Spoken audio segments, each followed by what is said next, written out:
Hello everyone, and welcome back to my channel. Today I'm going to do something completely different.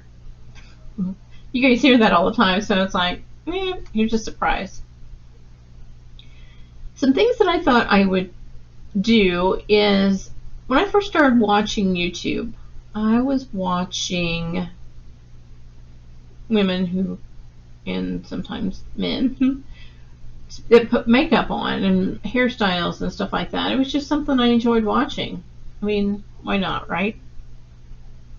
And one of the videos that I thought was kind of interesting that they would do would be, would they buy a certain product again? Would they purchase it again? Would they recommend it? That sort of thing. So I thought I would do a little bit of that with you guys. And one of the first paints that I fell in love with and I used a lot of was your Tester's Craft. Tester's Craft was one of my favorites that I started out early with. I had a set of, I think, about 36. I picked them up at Home Depot, and I had a large range of colors. And yes, if I see Tester's Craft, I have a tendency to want to purchase it and purchase it again. Also, Floetrol. This one's getting low, so I'm about ready to start shopping for some more of it. I have that's probably my 7th or 8th gallon. I think it's more of a gallon.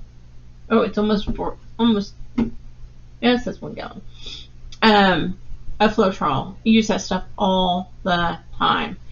And also I use glue. I don't use glue as often as I do the Floetrol. I grab that most often to mix with my paints. And it's not a medium, but it's a paint conditioner, as they call it. Also, something that I fell in love with was this thing here. This was the Rust-Oleum glitter paint. And I just absolutely loved working with this and mixing it in with the paints. The drawback about this is it's paint. Well, all of it's paint, but the fumes are kind of high. So in my studio, I have things in there that can refresh the air and make sure that the air is pure and clean because I'm inside the house. And I usually, if I do use this, I will make sure that it's a day that I can open the windows, so I can air out the room and that sort of thing. So just keep that in mind when you're buying paints. So I also came across, and I did one video on it, and it was from Five Below, and it was these guys here. And I just thought, gosh, that I had just fell into the lottery by getting these, because there were so many different colors. Come to find out these things were very, very watery. I mean, the water content was extremely high. Now, another good thing about these is where did you go? He's always up here. I've lost.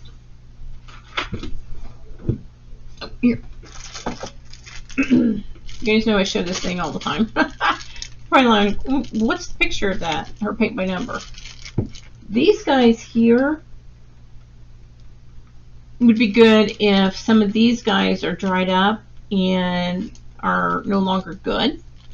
Something like this where it's kind of very watery, a lot of different colors. You can mix colors to make maybe colors that you've got in here, that sort of thing. So it's not something that I necessarily would throw away, but it's not something that I would use in an acrylic pour. But I can see using it for other things. Something else that I found convenient was these little guys here. These are little like pencil cases, that sort of thing. But what I liked about these things is when I'm getting ready to do a project, I can pick out whatever paints that I want. I can put them in here. I've got some the poster paints, which are not bad if you're wanting something where you get a lot of different colors and that sort of thing. You've got them in here. I've got some little napkins that I was thinking about doing like a decoupage onto a canvas with some paints and that sort of thing. So in here I have, I've got a gray that I wanted. So, there's Chester's Craft showing up again. And this Crayoology, Chalkology, I think that's how I say it. Anyway, they come in a huge, like 64 different color pack. And they're more of a condensed paint, but it's good. And it mixes very well with Floetrol. So, not a problem there. These guys here, if you're doing a pour with them, basically they're kind of watery to begin with. You're not going to get a lot of mileage out of them, but yeah, you could probably do a pretty good size pour with them if you wanted to. I don't lose my voice. It's unusual.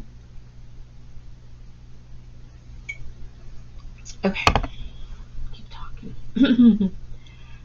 And let's see, what else do I have down here? I have these little guys here from the Dollar Tree. These are absolutely perfect. Every time I go to the Dollar Tree and I see frames, I will grab a handful of them. They're great for practicing, trying different techniques, and not feeling like because frames can be expensive. Your better frames can be much very expensive, right? And I fell in love with the Artist Loft paint pouring canvases, and I did some videos on these, and I use them like crazy. What I've noticed, and I have a bunch of them, I ordered like a box of them from Michael's, is that they're getting wavy. So it's like the canvas is like, I don't know if it's like pulling away from the cardboard that's back here.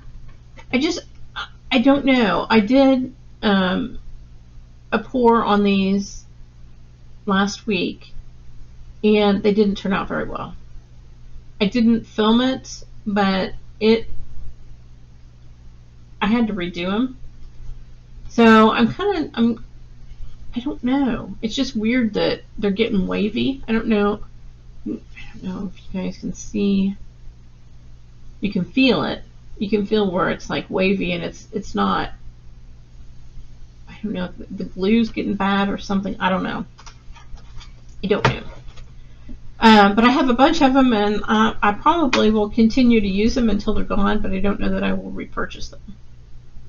So, anyway, another paint that a lot of people here on YouTube absolutely rave about is Amsterdam Paints. I bought some, and I just wasn't all that thrilled with it. I mean, it was okay, but it wasn't like this, oh my gosh, this fantastic, the most beautiful thing I've ever used, and I'll never use anything else. I just didn't get that out of it. However, I did not use the white. The white paint is what most people rave about. So I will revisit the Amsterdam, and I have the titanium white, which is probably the most popular. It's the one that people like to use that makes the big round cells and stuff like that. So I have a couple of different titanium white in different companies make that titanium white. So I thought I would put that to the test. So you'll see that in some upcoming video where I've tested the whites. And let's see. And I also noticed that Artist Loft, which I absolutely love these guys. I mean, their paints are good. I have a concern about their canvases, but I just don't know what's going on with the canvases. Like I said, I keep them in their sealed packages until I use them, so it's not like the elements in the house are too dry or something like that. They're still in their package, right? These little guys, Artist Loft, if you want to, they come in big tubes like this, like the Amsterdam, but you can also find them in their little tubes. And these guys are good. It's a great way to get started, to paint. And when I first started, the Artist Loft was my go-to when it came to the white and the black. I used them. I had the big bottles. I also used Mastercraft in white and black religiously until they were empty, and then of course I went on and tried some other products. But I would buy those products again. So there you have it. I just kind of wanted to go over some different things that I've enjoyed using, and yeah. If you have Five Below stores in your area, they have a lot of cute little paints that you can get from them. They have, like I said, the poster paints. They have the really watered down watercolor paints that you can use. And yeah, there's just a lot of different things out there that